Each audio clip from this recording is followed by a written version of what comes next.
Hi, everybody. My name is Nick with Rich and the Bull. I'm here with my good friend, Rich Ehrlich, where we are here to help you think like the rich and sort out the bull so you can make smart and sound financial decisions.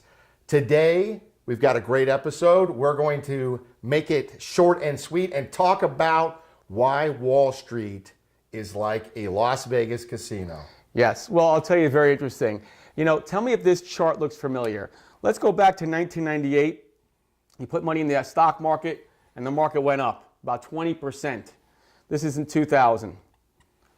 And then all of a sudden, the market goes down, and then it goes down again, and it goes all the way back up. This is 2008. And then it goes all the way down like that. And then we had this big bull run, and now we're somewhere over here. Now, I got a question for you. You put in $100,000, and you made about 21% in 24 months. Now, I don't know about you, but there's something that I was always told. It's called buy low and sell when. High. So your gut feeling says, hey, I call up my broker, hey, Bob, listen, awesome, thank you so much. I'd like to sell. And your broker says to you, hey, Nick, do you like to make money? Yeah, I like to make money. So then why would you want to sell? And you think to yourself, he's got another great idea for you. No, but you think to yourself, wait a minute. You're right, why would I want to sell? So you stay in there. Then you have 9/11. Comes in, your $100,000 goes all the way down to below $100,000. Then you have the tech market bubble. Now your $100,000 is down to about $79,000. You lost all that profit plus about $29,000 of your own money. Now you're down here now. And you're like, oh my God, I used to have a 401k, now I have a 201k. You try to call your broker on the phone, you finally get them on the phone. They say, listen, Nick, you got to get me out. This is crazy. And what does he say? He says, hang in there. You're in it for the long haul. Now, I don't know if you're 70 years old that you're in it for the long haul, but... Stock market always comes back. Right. And they say the stock market always comes back. And by the way, guys, this is not even a real loss. It's only a paper loss. I don't know what that means, but apparently it's not real money. Now, you hang in there and you're like, okay, what am I going to do? So you wait in there, and somewhere around over here, your broker finds your number again. They say, hey, Nick, this is awesome. The market's coming back. And you say, wait a minute. I used to have this much money, and until I get back to there, I'm just making back my old money. Finally, after about 7 years, now you're back here and you're making money. And you think to yourself, hey, great idea. Thanks for telling me to hang in there. Remember, buy low and sell when? High. I'm at a high, so let me sell. Your broker says, Nick, do you like making money? Of course I like to make money. Then why would you want to sell? And that tech thing, that was a one-time deal. And of course, 7 years have gone by, your life is going on, and you're forgetting about this stuff. You're feeling good, the real estate market market's doing well, stock market, and you forget about it. And then all of a sudden, this happens, and now you're down 50%, and you're like, oh my God, 11 years have gone by, and you've made about 1% on your money. You're not too happy about that. You finally try to get your broker on the phone. They tell you the same thing, Nick, listen, it's not a real loss, it's only a paper loss. Hang in it for the long haul. And guess what?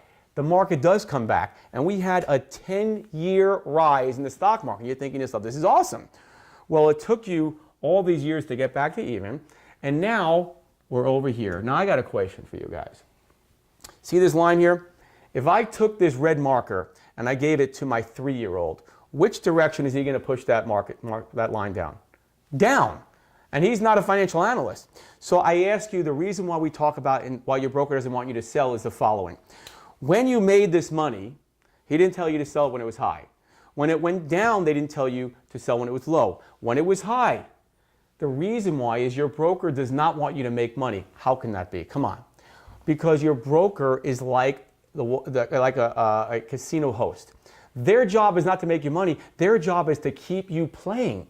And therein lies the rub. That's why you have to have some kind of a plan that helps you eliminate all this. Because if you don't, you're never getting to where you want to go. One thing that we're seeing right now too, guys, is for the time value of money, that based on what you did back then, your dollars today is equal to what it was back then. Not above what it should be, right? Not making money, but with the time value of money and inflation, you're actually where you were 20 years ago. You've gotten back your money. And here's something that's inevitable. We're going to talk about on another episode.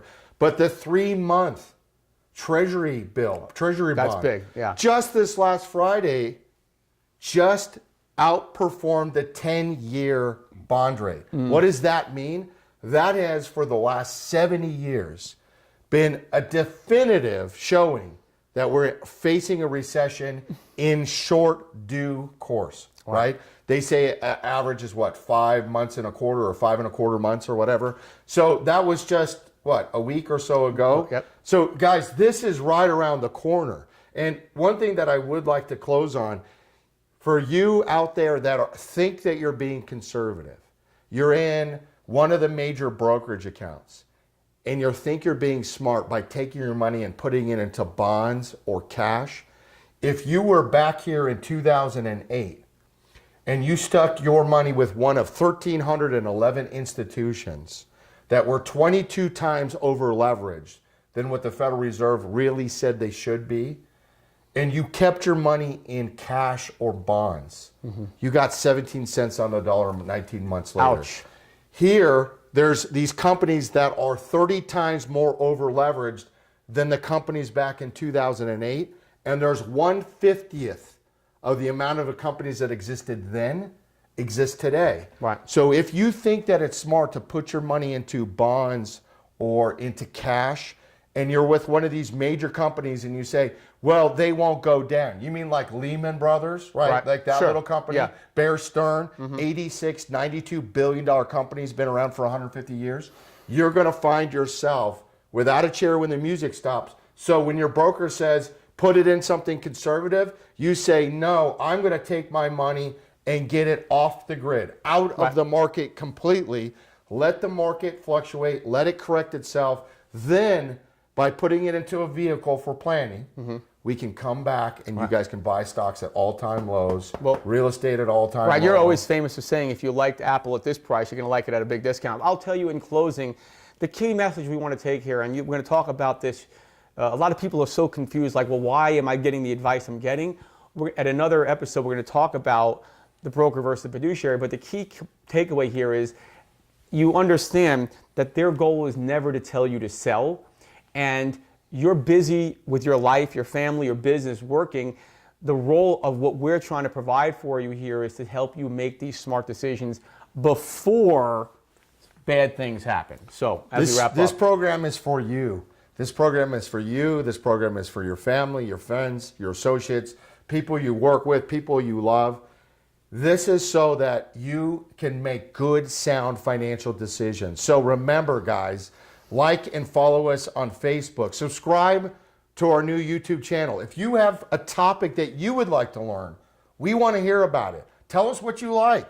Tell us what you don't like.